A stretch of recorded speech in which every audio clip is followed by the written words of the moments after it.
what will pain me is if after watching all my videos and everything, you get interview dates, you do the interview, you pass, and the employer is asking about TB test, it's asking you about IELTS, and you blank like you don't know anything about it.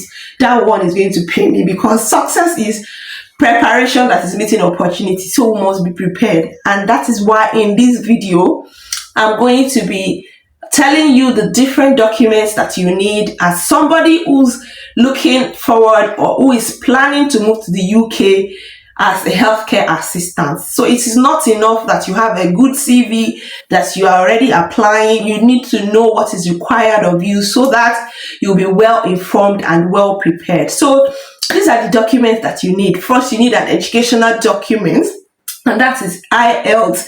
It's a proof of your English proficiency to tell the UK government that you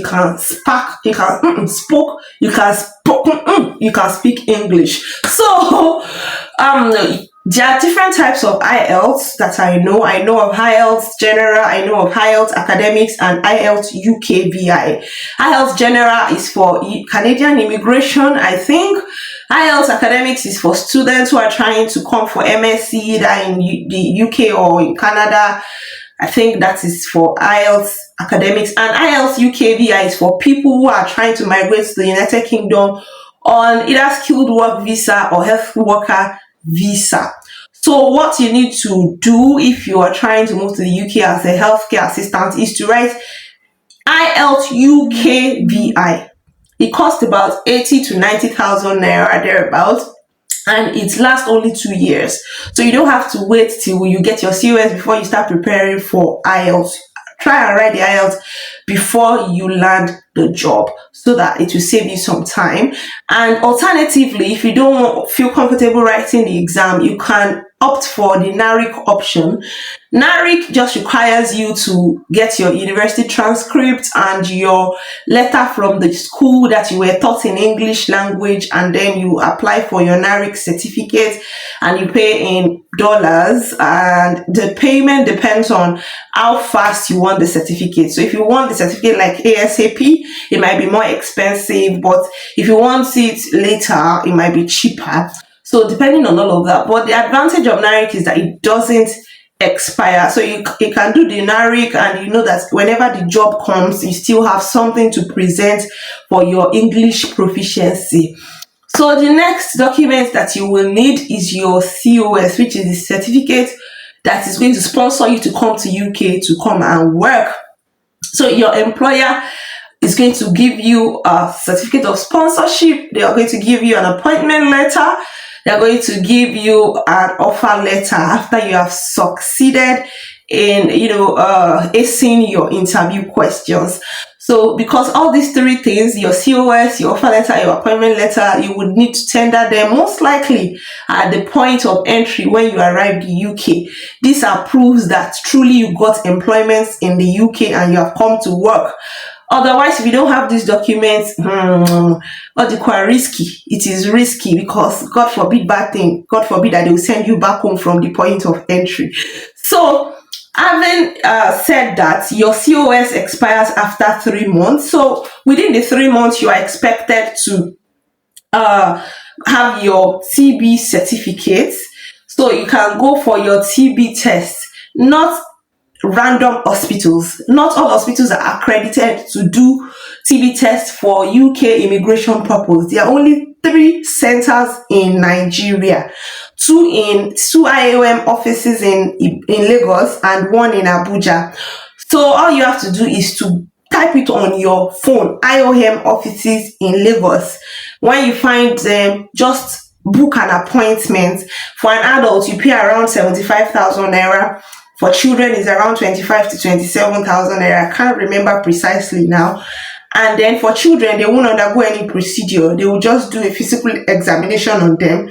Whereas for adults, you will do the chest x-ray. And if need be, they might ask you to go and do sputum test in addition to the chest x-ray.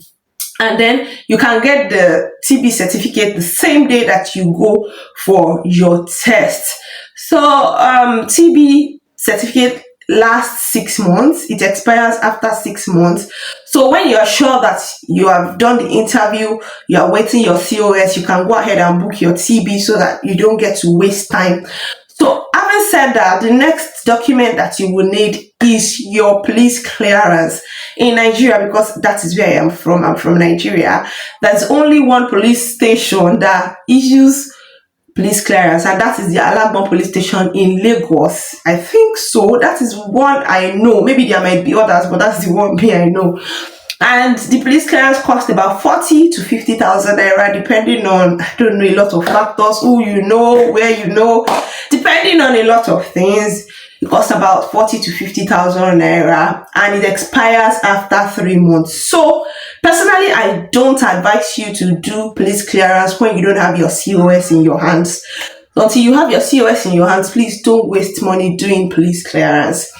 So having said that, when you have all these documents ready, then you can proceed to visa application, because you need this document to apply for your visa. So visa application costs about $314, if I'm not mistaken. Please correct me in the comment section, because I've forgotten a lot of things. So $314, and then when you're done with your visa application, you can apply for your dependents as well. Once you have your COS, you can apply for your dependents, and the next thing is for the TLS office to book you for your capturing, biometrics capturing. I made a video in my other channel, my first channel, talking about all the documents that you need for biometrics capturing and how it went. I'm going to share the link here on this video so that you can go and watch it. So once you're done with your capturing, and recently I learned that the 3 TLS offices in Nigeria, one in Ikeja, one in VI, and the one in Abuja, or maybe the ones in Abuja, I don't know. Those ones now in Lagos are overcrowded. The other day, someone was booked for 9 a.m. and as at 12 noon, the person had not been captured, and eventually they sent mails to them that they should go home and go and reschedule.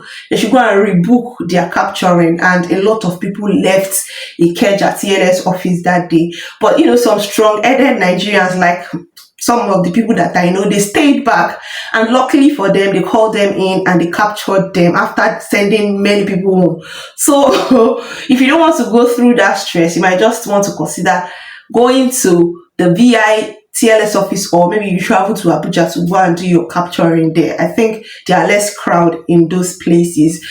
So having done all of this, the next thing after you get your visa is to book your flight. And once you have booked your flight and you give us the date of landing, what we have to do is just to go and stay at the airport and then wait for your arrival and to welcome you to the UK.